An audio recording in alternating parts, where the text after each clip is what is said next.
Hey, Alpha Nurses, I'm Licensure from alphanursguide.com. This is 30 practice questions. Without the way, let's get started. The nurse in a long-term care facility is planning the care for a client with a percutaneous endoscopic gastrostomy feeding tube. Which intervention should the nurse include in the plan of care? 1. Inspect the insertion line at the nares prior to instilling formula. 2. Elevate the head of the bed after feeding the client. 3. Place the client in the Sims position following each feeding. 4. Change the dressing on the feeding tube every 3 days. The correct answer is 2. Elevate the head of the bed after feeding the client. Elevating the head of the bed uses gravity to keep the formula in the gastric cavity and help prevent it from refluxing into the esophagus, which predisposes the client to aspiration. A gastrostomy tube is placed directly into the stomach through the abdominal wall. The nares is the opening of the nostril. The Sims position is the left lateral side-lying flat position. This position is used for administering enemas and can be used to prevent aspiration in clients sedated by anesthesia. The sedated client would not have a full stomach. Dressings on PEG tubes should be changed at least daily. If there is no dressing, the insertion site is still assessed daily. The home healthcare nurse is talking on the telephone to a male client diagnosed with hypertension and hears the client sneezing. The client tells the nurse he has been blowing his nose frequently. Which question should the nurse ask the client? 1. Have you had the flu shot in the last 2 weeks? 2. Are there any small children in the home? 3. Are you taking over-the-counter medicine for these symptoms? 4. Do you have any cold sores associated with your sneezing? The correct answer is 3. Are you taking over-the-counter medicine for these symptoms? A client diagnosed with hypertension should not take many of the over-the-counter medications because they work by causing vasoconstriction, which will increase the hypertension. Influenza is a viral illness that might cause these symptoms. However, an immunization should not give the client the illness. Coming into contact with small children increases the risk of contracting colds and the flu, but the client has a problem, not just a potential one. Cold sores are actually an infection by the herpes simplex virus. Colds and cold-like symptoms are caused by the rhinovirus or influenza virus. The term cold sore is a common term that still persists in the populace. The keys to answering this question are the words hypertension and cold. Anytime a client has a chronic illness, the client should discuss over-the-counter medications with the healthcare provider or a pharmacist. Many of the routine medications for chronic illnesses interact with over-the-counter medications. The nurse is discussing the neonatal blood screening test with a new mother. The nurse knows that the teaching was successful when the mother states that the test screens for the presence in the newborn of which of the following diseases? Select all that apply. 1. Hypothyroidism. 2. Sickle cell disease. 3. Galactosemia. 4. Cerebral palsy. 5. Cystic fibrosis. The correct answers are 1. Hypothyroidism, 2. Sickle cell disease, 3. Galactosemia, and 5. Cystic fibrosis. Congenital hypothyroidism is a malfunction of or complete absence of the thyroid gland that is present from birth. It is screened for in all 50 states. Sickle cell disease is an autosomal recessive disease resulting in abnormally shaped red blood cells. It is screened for in all 50 states. Galactosemia is an incurable autosomal recessive disease characterized by the absence of the enzyme required to metabolize galactose. It is screened for in all 50 states. Cystic fibrosis is an autosomal recessive illness characterized by the presence of thick mucus in many organ systems, most notably the respiratory tract. It is screened for in all 50 states. Cerebral palsy is a disorder characterized by motor dysfunction resulting from a non-progressive injury to brain tissue. The injury may occur during pregnancy, labor, delivery, or shortly after delivery. Physical examination is required to diagnose cerebral palsy. Blood screening is not an appropriate means of diagnosis. It is important to realize that neonatal screening is state-specific. Each state determines which diseases will be screened for. In March 1915, the Advisory Committee on Heritable Disorders in Newborns and Children recommended that all newborns be screened for 32 core disorders and 26 secondary disorders. Unfortunately, many states screen for far fewer disorders. A nurse is teaching a mother how to care for her 3-day-old son's circumcised penis. Which of the following actions demonstrates that the mother has learned the information? 1. The mother cleanses the glands with a cotton swab dipped in hydrogen peroxide. 2. The mother covers the glands with antifungal ointment after rinsing off any discharge. 3. The mother squeezes soapy water from the washcloth over the glands. 4. The mother replaces the dry, sterile dressing before putting on the diaper. The correct answer is 3. The mother squeezes soapy water from the washcloth over the glands. Squeezing soapy water over the penis cleanses the area without irritating the site and causing the site to bleed. Hydrogen peroxide is not used when cleansing the circumcised penis. Antifungals are not indicated in this situation. Dry dressings are not applied to the circumcised penis. It is, however, usually recommended to liberally apply petroleum jelly to the site before diapering. The petroleum jelly may be applied directly to the penis via a sterile dressing or via a petroleum jelly-impregnated gauze. The circumcised penis has undergone a surgical procedure, but to apply a dry dressing is potentially injurious. If the dressing adheres to the newly circumcised penis, the incision could bleed. You should be aware that with routine cleaning, as cited previously, circumcisions usually heal quickly and rarely become infected.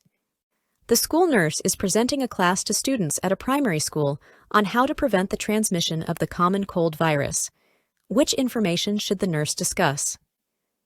1. Instruct the children to always keep a tissue or handkerchief with them. 2. Explain that children current with immunizations will not get a cold. 3.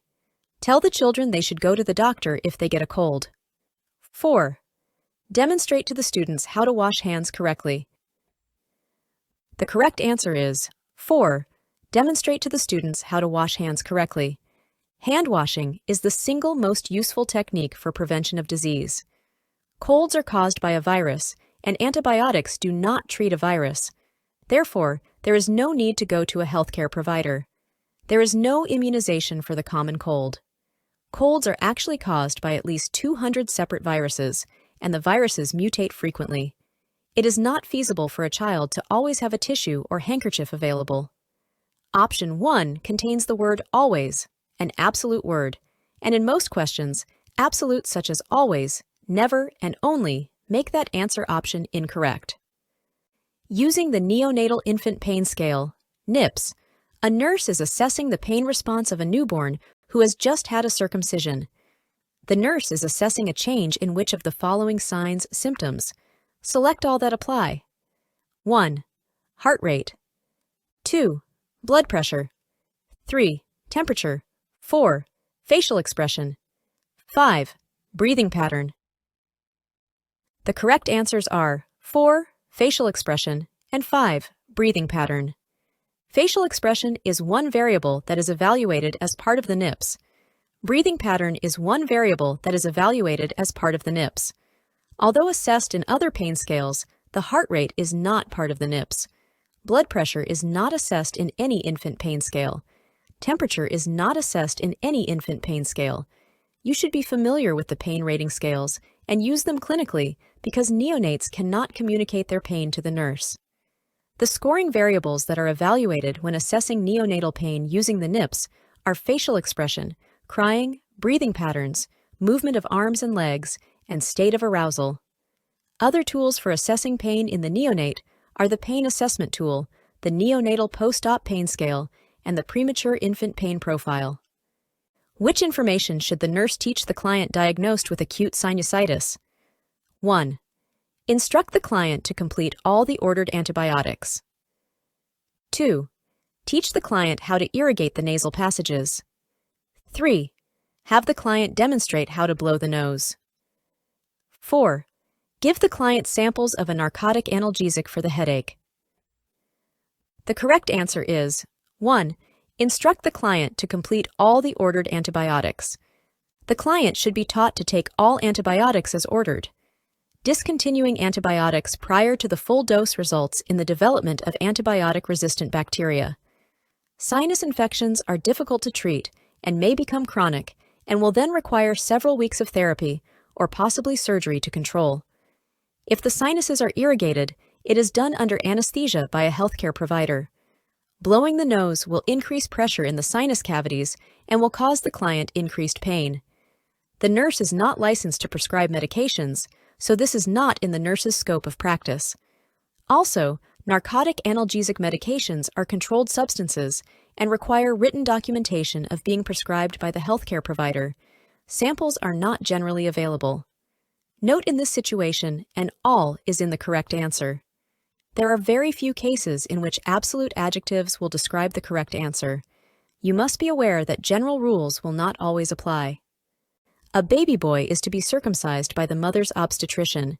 Which of the following actions shows that the nurse is being a patient advocate? 1. Before the procedure, the nurse prepares the sterile field for the physician. 2. The nurse refuses to unclothe the baby until the doctor orders something for pain. 3. The nurse holds the feeding immediately before the circumcision. 4. After the procedure, the nurse monitors the site for signs of bleeding. The correct answer is 2. The nurse refuses to unclothe the baby until the doctor orders something for pain. The nurse is being a patient advocate because the baby is unable to ask for pain medication. The American Academy of Pediatrics has made a policy statement that pain medications be used during all circumcision procedures. Circumcision is a surgical procedure that requires a sterile field and sterile technique. The nurse is performing safe practice in this situation. If a baby feeds immediately before the circumcision, he may aspirate his feeds. This is safe practice. Making sure the baby is not hemorrhaging at the incision site is also an example of safe nursing practice. Nurses perform a variety of roles. Being a safe practitioner is an essential role of the nurse. Just as important, and quite different, however, is the role of patient advocate, that is, providing support for the rights of a client who is unable to speak for or support himself or herself. The client has been diagnosed with chronic sinusitis. Which sign-symptom alerts the nurse to a potentially life-threatening complication? 1. Muscle weakness. 2. Purulent sputum. 3. Nuchal rigidity. 4. Intermittent loss of muscle control. The correct answer is 3. Nuchal rigidity. Nuchal rigidity is a sign-symptom of meningitis, which is a life-threatening potential complication of sinusitis resulting from the close proximity of the sinus cavities to the meninges. Intermittent loss of muscle control can be a symptom of multiple sclerosis, but it would not be a life-threatening complication of sinusitis. Muscle weakness is a sign-symptom of myalgia, but it is not a life-threatening complication of sinusitis. Purulent sputum would be a sign-symptom of a lung infection, but it is not a life-threatening complication of sinusitis. A basic knowledge of anatomy and physiology would help to answer this question. The sinuses lie in the head and surround the orbital cavity. Options 1 and 4 refer to muscle problems, so both could be ruled out as wrong. A couple is asking the nurse whether or not their son should be circumcised. On which fact should the nurse's response be based? 1. Boys should be circumcised for them to establish a positive self-image. 2. Boys should not be circumcised because there is no medical rationale for the procedure. 3. Experts from the Centers for Disease Control and Prevention argue that circumcision is desirable. 4. A statement from the American Academy of Pediatrics asserts that circumcision is optional. The correct answer is 4. A statement from the American Academy of Pediatrics asserts that circumcision is optional. The American Academy of Pediatrics, although acknowledging that there are some advantages to circumcision, states that there is not enough evidence to suggest that all baby boys be circumcised. There is no evidence that circumcision status affects a boy's self-image. No official statements have been published regarding the rationality of performing circumcisions. The CDC has made no policy statement on circumcision. The client diagnosed with tonsillitis is scheduled to have surgery in the morning. Which assessment data should the nurse notify the healthcare provider about prior to surgery? 1. The client has a hemoglobin of 12.2 grams per deciliter and hematocrit of 36.5%. 2. The client has an oral temperature of 100.2 degrees Fahrenheit and a dry cough. 3. There are 1 to 2 white blood cells in the urinalysis. 4. The client's current international normalized ratio is 1.0. The correct answer is 2. The client has an oral temperature of 100.2 degrees Fahrenheit and a dry cough. A low-grade temperature and a cough could indicate the presence of an infection, in which case the healthcare provider would not want to subject the client to anesthesia and the possibility of further complications. The surgery would be postponed. The hemoglobin and hematocrit given are within normal range. This would not warrant notifying the healthcare provider. 1 to 2 WBCs in a urinalysis is not uncommon because of the normal flora in the bladder. The INR indicates that the client's bleeding time is within normal range. In this question, all the answer options contain normal data except for one. The nurse would not call the healthcare provider to notify him or her of normal values. A nurse notes that a 6-hour-old neonate has cyanotic hands and feet. Which of the following actions by the nurse is appropriate? 1. Place the child in an isolette. 2. Administer oxygen. 3. Swaddle the baby in a blanket. 4. Apply pulse oximeter. The correct answer is 3. Swaddle the baby in a blanket. The baby's extremities are cyanotic as a result of the baby's immature circulatory system. Swaddling helps to warm the baby's hands and feet. There is no evidence in the STEM that would warrant placing the child in an isolette. Cyanotic hands and feet are not signs of hypoxia in the neonate. There is no evidence in the STEM that would warrant monitoring with the pulse oximeter. You must be familiar with the differences between normal findings of the newborn and those of an older child or adult. Acrocyanosis, which is bluish cyanotic hands and feet, is normal in the very young neonate resulting from his or her immature circulation to the extremities. The influenza vaccine is in short supply. Which group of clients would the public health nurse consider priority when administering the vaccine? 1. Elderly and chronically ill clients. 2. Childcare workers and children less than 4 years of age. 3. Hospital chaplains and healthcare workers. 4. School teachers and students living in a dormitory. The correct answer is 1. Elderly and chronically ill clients. The elderly and chronically ill are at greatest risk for developing serious complications if they contract the influenza virus. It is recommended people in contact with children receive the flu vaccine whenever possible, but these clients should be able to withstand a bout with the flu if their immune systems are functioning normally. It is probable these clients will be exposed to the virus, but they are not as likely to develop severe complications with intact functioning immune systems. During flu season, the more people the individual comes into contact with, the greater the risk the client will be exposed to the influenza virus, but this group of people would not receive the vaccine before the elderly and chronically ill.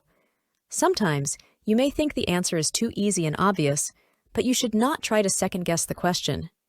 Test writers are not trying to trick you, they are trying to evaluate knowledge. A nurse is doing a newborn assessment on a new admission to the nursery. Which of the following actions should the nurse make when evaluating the baby for developmental dysplasia of the hip? Select all that apply. 1. Grasp the baby's legs with the thumbs on the inner thighs and forefingers on the outer thighs. 2. Gently adduct and abduct the baby's thighs. 3. Palpate the trochanter during hip rotation. 4. Place the baby in a fetal position. 5. Compare the lengths of the baby's legs. The correct answers are 1. Grasp the baby's legs with the thumbs on the inner thighs and forefingers on the outer thighs. 2. Gently adduct and abduct the baby's thighs. 3. Palpate the trochanter during hip rotation. And 5. Compare the lengths of the baby's legs. With the baby placed flat on its back, the practitioner grasps the baby's thighs using his or her thumbs and index fingers. When assessing for Ortolani sign, the baby's thighs are abducted. When performing the Barlow test, the baby's thighs are adducted. With the baby's hips and knees at 90-degree angles, the hips are abducted. With developmental dysplasia of the hip, the trochanter dislocates from the acetabulum. The nurse would feel the dislocation while palpating the trochanter. Legs are extended to assess for equal leg lengths and for equal thigh and gluteal folds. When performing both the Ortolani and Barlow tests, the baby is placed flat on his or her back. When assessing for symmetry of leg lengths and tissue folds, the baby is placed in both the supine and prone positions. The order of the steps of the Ortolani procedure is 1. The nurse places the baby on the baby's back. 2. The nurse grasps the baby's thighs with a thumb on the inner aspect and forefingers over the trochanter. 3. With the knees flexed at 90-degree angles, the hips are abducted. And 4. The nurse palpates the trochanter to assess for hip laxity. The Barlow test is performed by 1. Adducting the baby's legs, 2. Gently pushing the legs posteriorly, and 3. Feeling to note any slippage of the trochanter out of the acetabulum. Galeazzi sign, to assess for uneven knee heights, can also be performed. The client diagnosed with chronic sinusitis who has undergone a Caldwell-Luke procedure is complaining of pain. Which intervention should the nurse implement first? 1. Administer the narcotic analgesic IVP. 2. Perform gentle oral hygiene. 3. Place the client in semi-Fowler's position. 4. Assess the client's pain. The correct answer is 4. Assess the client's pain. Prior to intervening, the nurse must assess to determine the amount of pain and possible complications occurring that could be masked if narcotic medication is administered. The client has complained of pain, and the nurse, after determining the severity of the pain and barring any complications in the client, will administer pain medication after completion of the assessment. Oral hygiene helps to prevent the development of infections and promotes comfort, but it will not relieve the pain. Placing the client in the semi-Fowler's position will reduce edema of inflamed sinus tissue, but it will not immediately affect the client's perception of pain. Whenever there is an assessment answer among the answer options, you should look carefully at what is being assessed. If the option says to assess the problem identified in the question, it will usually be the correct answer. Remember, the first step in the nursing process is assessment. The pediatrician has ordered vitamin K0, 0.5 milligrams IM for a newborn. The medication is available as 2 milligrams per milliliters. How many milliliters should the nurse administer to the baby? Calculate to the nearest hundredth. To solve this problem, you set up the formula as 2 milligrams over 1 milliliters equals to 0.5 milligrams over x. You cross-multiply 2 times x and 0.5 times 1. You get 2x equals to 0.5. You divide 2 on both sides, and you get x equals to 0.25 milliliters. This is the amount that the nurse should administer for each dose. The charge nurse on a surgical floor is making assignments. Which client should be assigned to the most experienced nurse? 1. The 36-year-old client who has undergone an antral irrigation for sinusitis yesterday and has moderate pain. 2. The 6-year-old client scheduled for a tonsillectomy and adenoidectomy this morning who will not swallow medication. 3. The 18-year-old client who had a Caldwell-Luke procedure 3 days ago and has purulent drainage on the drip pad. 4. The 45-year-old client diagnosed with a peritonsillar abscess who requires IVPB antibiotic therapy 4 times a day.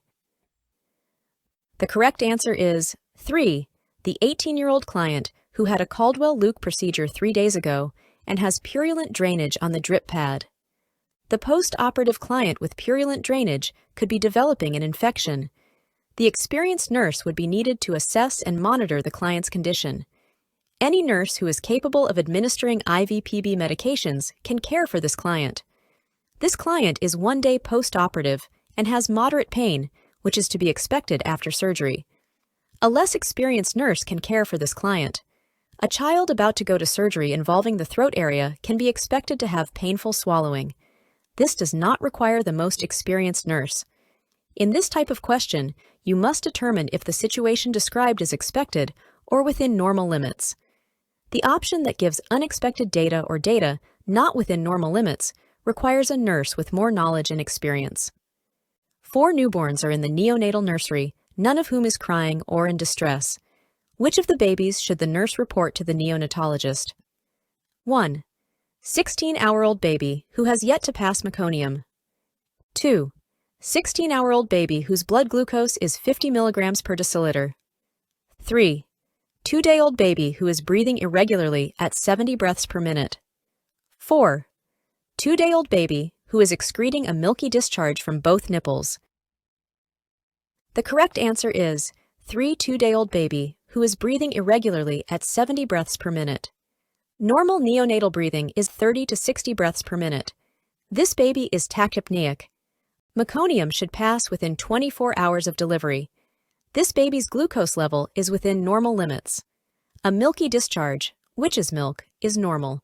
It results from the drop in maternal hormones in the neonatal system following delivery. The client diagnosed with influenza A is being discharged from the emergency department with a prescription for antibiotics. Which statement by the client indicates an understanding of this prescription? 1. These pills will make me feel better fast, and I can return to work. 2. The antibiotics will help prevent me from developing a bacterial pneumonia. 3. If I had gotten this prescription sooner, I could have prevented this illness. 4. I need to take these pills until I feel better, then I can stop taking the rest. The correct answer is 2. The antibiotics will help prevent me from developing a bacterial pneumonia. Secondary bacterial infections often accompany influenza, and antibiotics are often prescribed to help prevent the development of a bacterial infection. Antibiotics will not prevent the flu. Only the flu vaccine will prevent the flu. When people take portions of the antibiotic prescription and stop taking the remainder, an antibiotic-resistant strain of bacteria may develop, and the client may experience a return of symptoms. But this time, the antibiotics will not be effective. A person with a viral infection should not return to work until the virus has run its course, because the antibiotics help prevent complications of the virus, but they do not make the client feel better faster. A 2-day-old breastfeeding baby born via normal spontaneous vaginal delivery has just been weighed in the newborn nursery. The nurse determines that the baby has lost 3.5% of the birth weight. Which of the following nursing actions is appropriate? 1. Do nothing because this is a normal weight loss. 2. Notify the neonatologist of the significant weight loss. 3. Advise the mother to bottle feed the baby at the next feed. 4. Assess the baby for hypoglycemia with a glucose monitor. The correct answer is 1. Do nothing because this is a normal weight loss. The baby has lost less than 4% of its birth weight. Babies often lose between 5% and 10% of their birth weight. A loss greater than 10% is considered pathological. Supplementation is not needed at this time. There is no indication in the stem that the baby is at high risk for hypoglycemia. The nurse is developing a plan of care for a client diagnosed with laryngitis and identifies the client problem, altered communication. Which intervention should the nurse implement? 1. Instruct the client to drink a mixture of brandy and honey several times a day. 2. Encourage the client to whisper instead of trying to speak at a normal level. 3. Provide the client with a blank notepad for writing any communication. 4. Explain that the client's aphonia may become a permanent condition. The correct answer is 3. Provide the client with a blank notepad for writing any communication. Voice rest is encouraged for the client experiencing laryngitis. Aphonia, or inability to speak, is a temporary condition associated with laryngitis. The client with laryngitis is instructed to avoid all alcohol. Alcohol causes increased irritation of the throat. Whispering places added strain on the larynx. Encouraging the use of alcohol, with the exception of a glass of red wine, is not accepted medical practice. Therefore, option 1 could be eliminated. Option 4 has an absolute, permanent, in it, and therefore could be eliminated from consideration. A mother, 1 day postpartum from a 3-hour labor and a spontaneous vaginal delivery, questions the nurse because her baby's face is purple. Upon examination, the nurse notes petechiae over the scalp, forehead, and cheeks of the baby. The nurse's response should be based on which of the following? 1. Petechiae are indicative of severe bacterial infections. 2. Rapid deliveries can injure the neonatal presenting part. 3. Petechiae are characteristic of the normal newborn rash. 4. The injuries are a sign that the child has been abused. The correct answer is 2. Rapid deliveries can injure the neonatal presenting part. When neonates speed through the birth canal during rapid deliveries, the presenting parts become bruised. The bruising often takes the form of petechial hemorrhages. Petechiae can be present as a result of an infectious disease, for example, meningococemia. In this situation, however, there is no indication that an infection is present. Erythema toxicum, the newborn rash, is characterized by papules or pustules on an erythematous base. There is nothing in the scenario to suggest that child abuse has occurred. Although this question is about the neonate, the key to answering the question is knowledge of the normal length of a vaginal labor and delivery. Multiparous labors average about 8 to 10 hours, and primiparous labors can last more than 20 hours. The 3-hour labor noted in the stem of the question is significantly shorter than the average labor. The neonate, therefore, has progressed rapidly through the birth canal and, as a result, is bruised. Which task is most appropriate for the nurse to delegate to an unlicensed assistive personnel? 1. Feed a client who is post-operative tonsillectomy the first meal of clear liquids. 2. Encourage the client diagnosed with a cold to drink a glass of orange juice.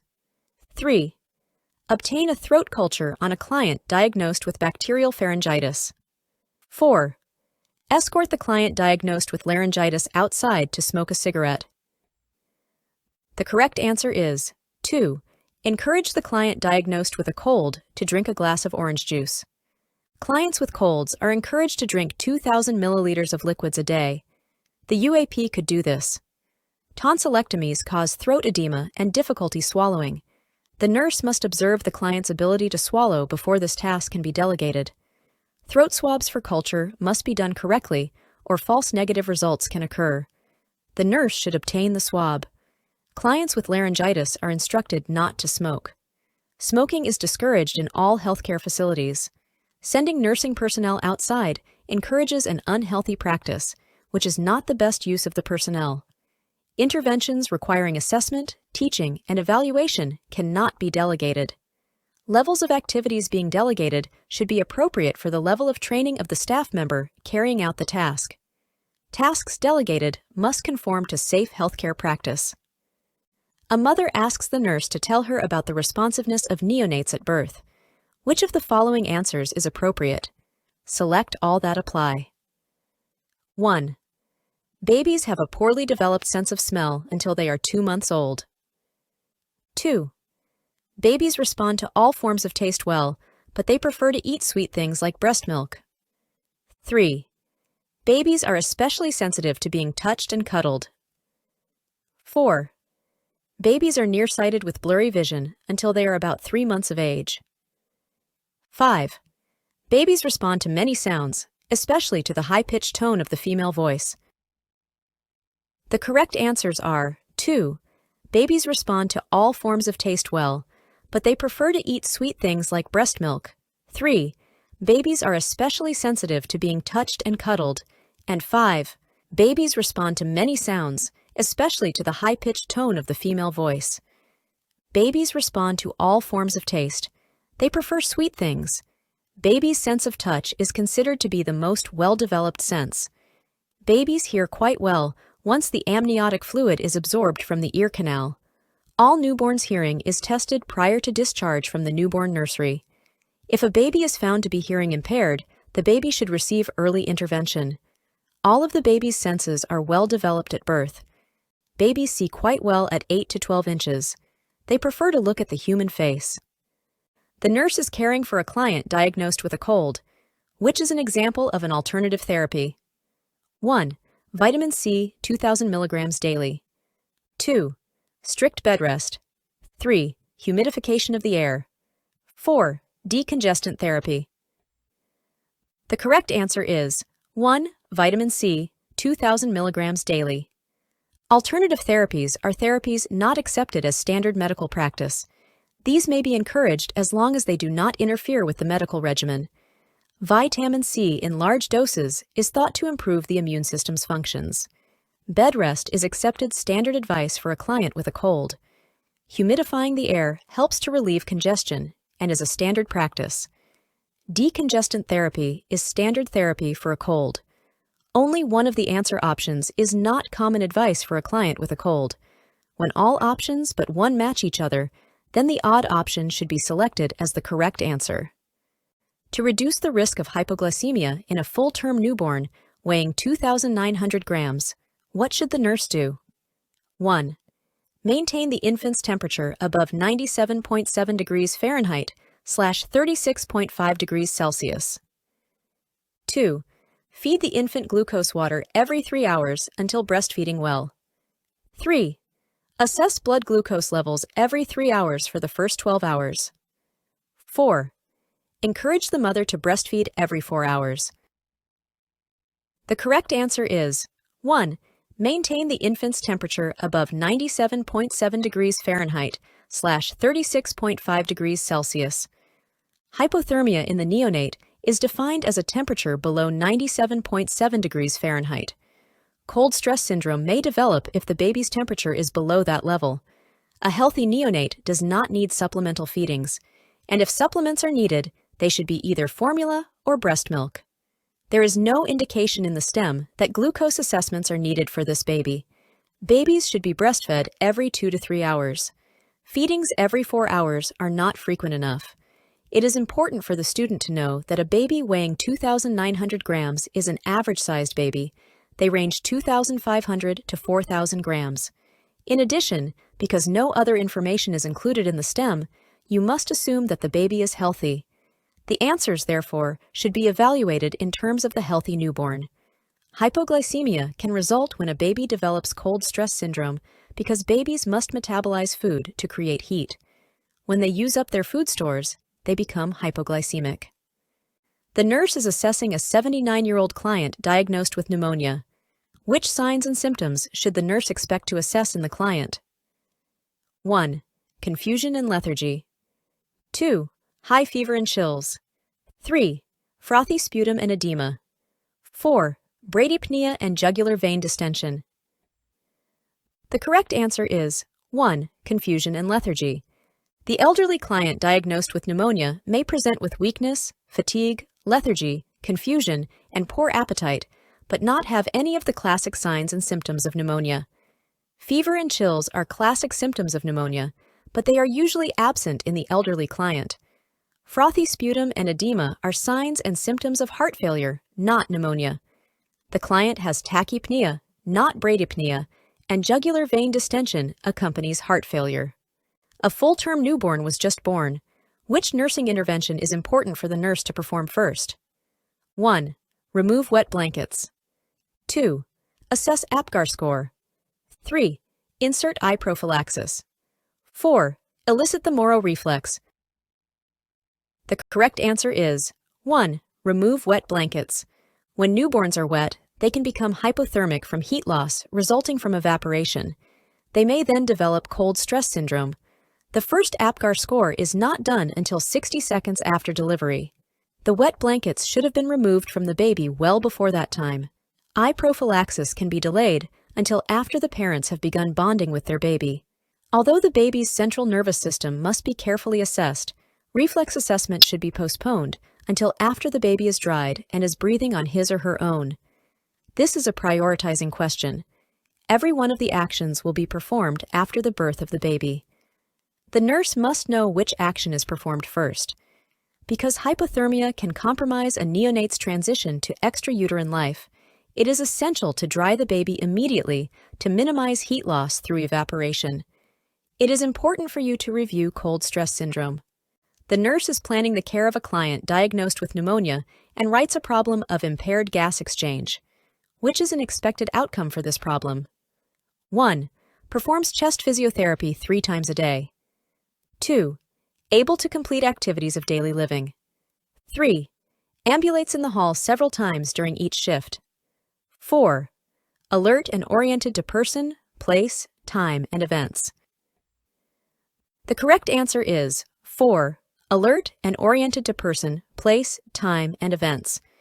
Impaired gas exchange results in hypoxia, the earliest sign-symptom of which is a change in the level of consciousness. Clients do not perform chest physiotherapy. This is normally done by the respiratory therapist. Option 1 is a staff goal, not a client goal. Option 2 would be a goal for self-care deficit, but not for impaired gas exchange. Option 3 would be a goal for the problem of activity intolerance. You should match the answer option to the listed nursing problem. When writing goals for the client, it is important to remember they are written in terms of what is expected of the client. The nursery nurse is careful to wear gloves when admitting neonates into the nursery. Which of the following is the scientific rationale for this action? 1. Meconium is filled with enteric bacteria. 2. Amniotic fluid may contain harmful viruses. 3. The high alkalinity of fetal urine is caustic to the skin. 4. The baby is at high risk for infection and must be protected. The correct answer is 2. Amniotic fluid may contain harmful viruses. Amniotic fluid is a reservoir for viral diseases like HIV and hepatitis B. If the woman is infected with those viruses, the amniotic fluid will be infectious. Meconium is a sterile stool. The newborn will not produce gastrointestinal bacteria until a few days after delivery. Fetal urine is not highly alkaline. Although babies are at high risk for infection, there is no need for nurses to wear gloves routinely when caring for the babies. Immediately after delivery, the nurse is protecting himself or herself from the baby, not the other way around. By wearing gloves, the nurse is practicing standard precautions per the Centers for Disease Control and Prevention to protect himself or herself from viruses that may be present in the amniotic fluid and on the neonate's body. This question illustrates how important it is for you to read each possible answer very carefully. For example, you may be tempted to choose choice 1, but the fact that the option states that meconium contains enteric bacteria makes that answer incorrect. You can get my NCLEX course review. Links will be in the description. I'll see you guys in the next video.